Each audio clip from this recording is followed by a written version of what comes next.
اعتدال کا راستہ اپناؤ، ضروریات پوری کرنے کے لیے کام کاج کرو۔ چنانچہ شقیق بلخی رحمت اللہ علیہ اپنی روزی کے لیے کسی دوسرے شہر کا سفر کرنا چاہتے تھے، اپنے دوست احباب سے مل کر وہ چلے،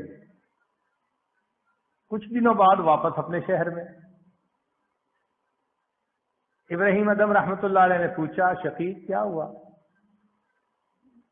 کہنے لگے میں راستے میں تھا،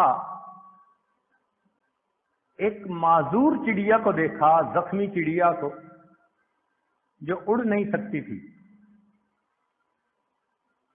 ایک صحت مند چڑیا اس کے پاس آئی اور اس کے منہ میں دانا تھا،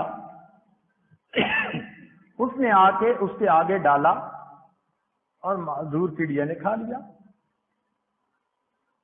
تو میں نے دل میں سوچا کہ جو پروردگار معذور چڑیا کو رزق دے سکتا ہے وہ مجھے بھی دے گا۔ تو میں وہاں سے واپس آ گیا۔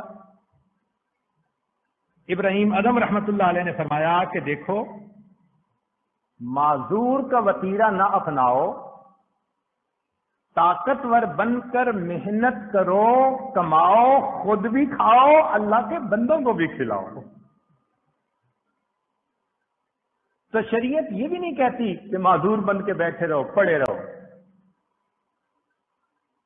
جوان العمر انسان ہو اور دن کے 2 بجے تک اس کی نیند ہی پوری نہ ہوتی ہو،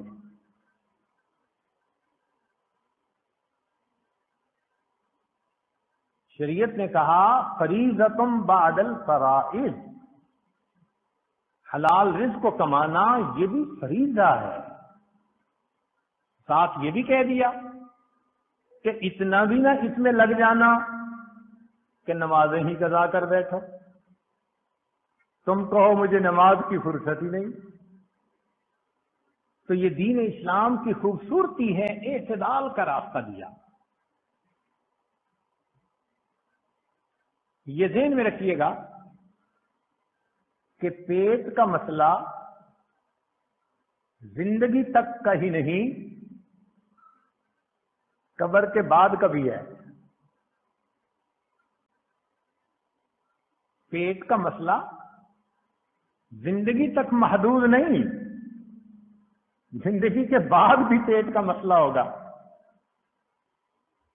اگر نافرمانی کر کے دنیا میں رہے، جو بندہ جہنم میں پہنچا تو وہاں کیا کھانے کو ملے گا؟ زقوم۔ کیا پینے کو ملے گا؟ غسلین۔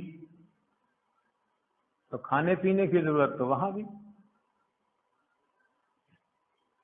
تو دنیا کی مختصر زندگی کو نافرمانی میں گزار کر اپنے لیے آخرت کے عذاب کو واجب کر لینا، یہ کہاں کی عقل مندی ہے؟